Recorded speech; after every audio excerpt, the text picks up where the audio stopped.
Okay, welcome to your last topic, topic 7. Congratulations, you have made it. But that means the clock is ticking and you're going to run out of time. So if you have missing assignments, missing quizzes, please reach out to me. Let's get them reassigned. Let's get them done. If you are stumped, you're not sure where to start to get them done, please reach out to me. We can brainstorm ideas, get things done. You can finish successfully. But keep in mind, everything has got to be turned in, ideally by Sunday night. So keep that in mind. In the most dire of circumstances, I might be able to give you a few more days, but get in touch with me. Okay, so this week we're looking at war and society.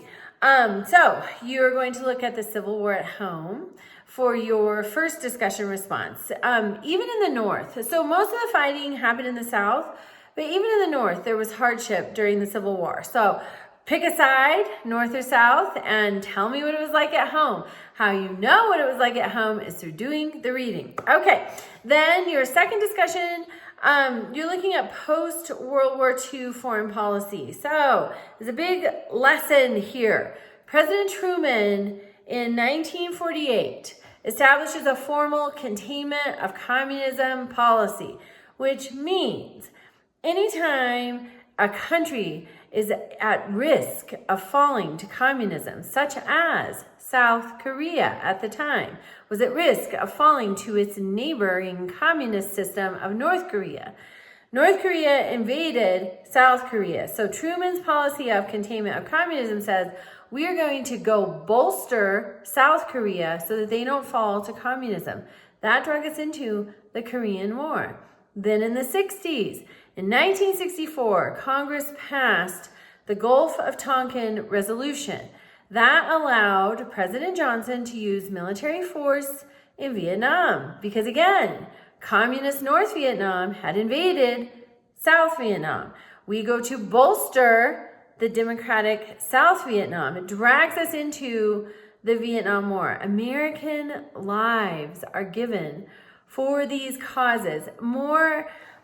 Equally as importantly to realize is President Truman had this containment of communism policy, driving foreign policy, driving it long after President Truman has left office. President Truman left office in January of 1953 when President Eisenhower was inaugurated. That's a big lesson here. We elect presidents, and you can't just do that with a cavalier attitude. You can't just trust that everybody else is doing their homework. They're not. Everybody's just addicted to scrolling on their phones, and stop doing that. Read books, watch the news, consume reputable information, accurate information, so that when you go into that ballot box to vote, it's informed. Because you can be selecting a president who can enact policies that last for decades beyond their time in office. So hopefully that's one of your takeaways from this class. Okay, and then we have the Cold War. Again, it's the USSR and China and the United States. Those are the main players. And really it's a war of ideas. Communism versus capitalism. Communism versus democratic forms of government. And it drives our foreign policy. It gets us in some hot water in Cuba when we try to invade them. But the Bay of Pigs was an idea that Eisenhower's CIA had.